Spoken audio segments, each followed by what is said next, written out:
Assalamualaikum warahmatullahi wabarakatuh.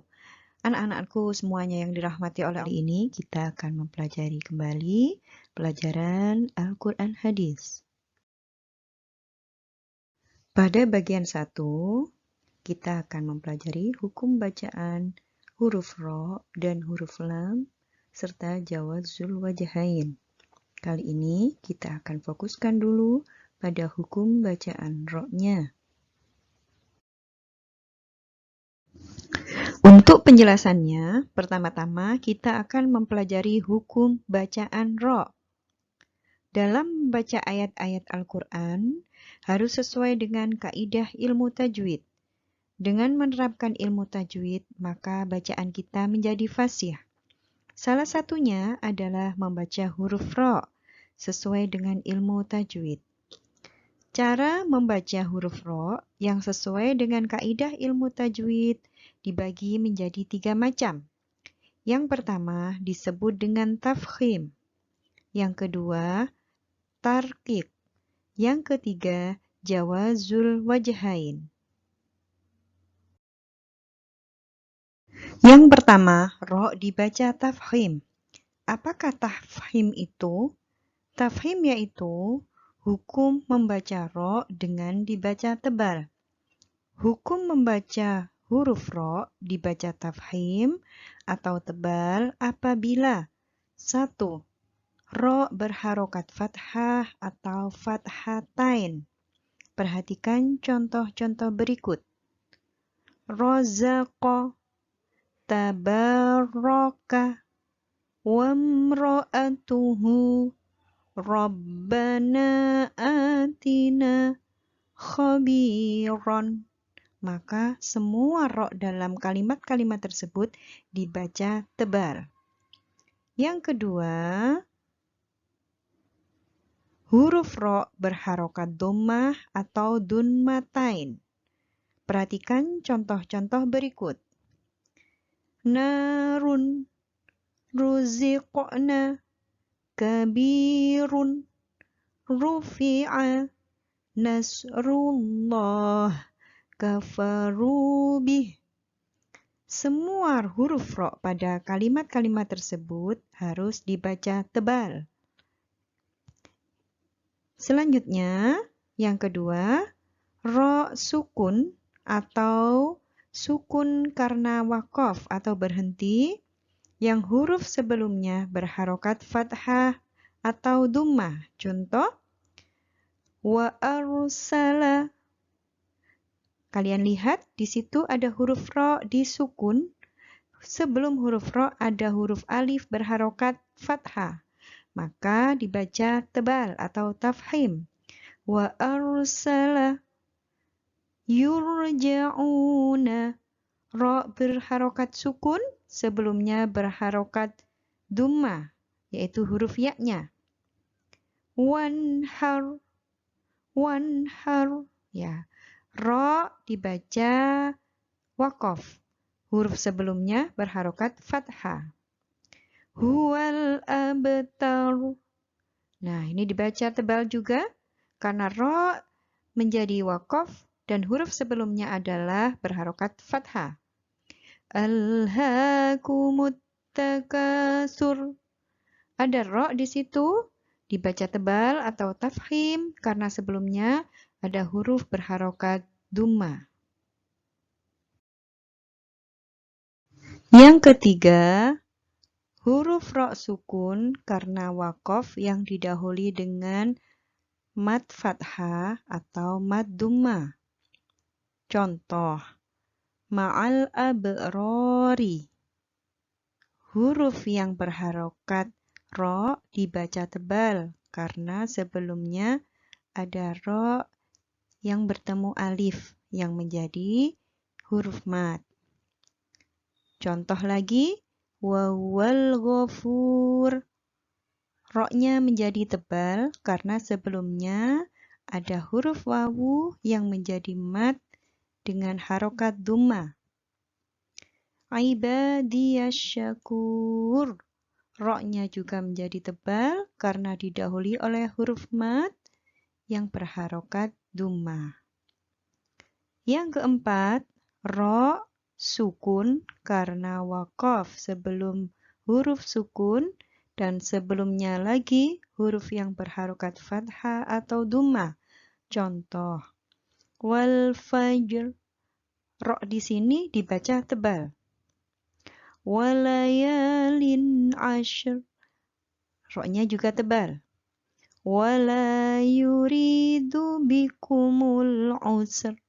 Ro-nya dibaca tebal. Semua contoh karena ro didahului oleh sukun yang sebelumnya berharokat dhammah atau fathah. Yang selanjutnya, ro sukun karena waqaf didahului dengan huruf isti'la yang sukun. Contoh, ainal qitr. Maka ro di sini dibaca tebal karena didahului oleh huruf isti'la berupa to.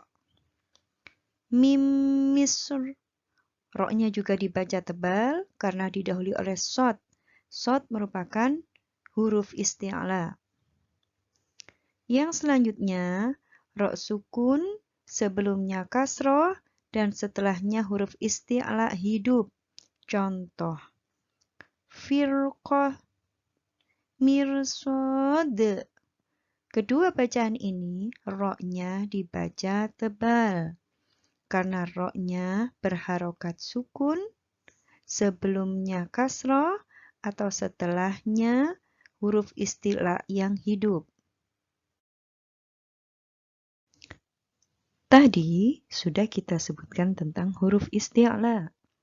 Huruf isti'la ada 7 macam, yaitu kha, ghain, shad, dad, ta, dha, dan qaf. Ketujuh huruf tersebut apabila dikumpulkan dalam kata berbunyi husso dogtin kit, supaya kalian mudah menghafalnya. Apakah huruf isti'la itu? Huruf isti'la adalah huruf yang cara membacanya atau melafalkannya dengan mengangkat sebagian besar mulut lidah ke bagian atas langit-langit mulut kita. Contoh, huruf-huruf tersebut apabila dilafalkan maka kita harus mengangkat sebagian lidah ke bagian atas langit-langit mulut kita. Contohnya, udkhuluha ada huruf kha. Wassafati huruf shad. Faddalna ba'dahum ada huruf dha. Ghasiqin huruf ghain. Wattayyibun huruf ta. Falhaqqu aqul ada huruf qaf. Inna muntazirun ada huruf dha. Huruf istilah ini yang sebelumnya disebutkan bahwa dengan adanya huruf istilah ini maka huruf ro harus dibaca tebal. Selanjutnya masih bacaan ro tafkhim atau ro yang dibaca tebal, yaitu ro sukun yang didahului hamzah wasol walaupun harokatnya kasroh. Hamzah wasol adalah hamzah penghubung. Hamzah atau alif ini biasanya tidak berharokat. Contoh, irji' ilaihim, maka ro-nya dibaca tebal. Ro sukunnya. Rabbirhamhuma, ro-nya juga dibaca tebal. Amirtabu, ro-nya dibaca tebal. Semua bacaan ini ro dibaca tebal karena didahului oleh hamzah wasol. Oke anak-anak, sekarang bersama-sama kita praktikkan. Setelah kalian mengetahui hukum bacaan ro dibaca tafkhim, Sekarang kita coba membaca surat Al-Kautsar ayat 1 sampai 3. Bersama-sama, ayo kita baca. Buzia dulu. Bismillahirrahmanirrahim. Ayat 1. Inna a'tainakal kautsar. Anak-anak perhatikan. Di situ ada bacaan ro. Kira-kira kalian bisa membacanya dengan tafhim atau tarkik. Tafhim itu tebal, tarkik itu tipis. Nah, contoh itu menunjukkan bahwa ro-nya dibaca tebal, yaitu kausar. Ro-nya tebal karena didahului oleh harokat fathah. Ayat kedua. Fasholli li rabbika wanhar. Oke, di situ ada dua ro. Yang pertama li rabbika. Maka apa bacaannya anak-anak ro-nya? Betul, tafkhim. Alasannya ro-nya berharokat fathah. Wanhar. Di situ ada ro. Bacaannya juga tafhim. Alasannya apa kira-kira? Yaitu ro-nya berharokat sukun didahului oleh huruf berharokat fathah. Yang ketiga, inna syani'aka huwal abtar. Abtar.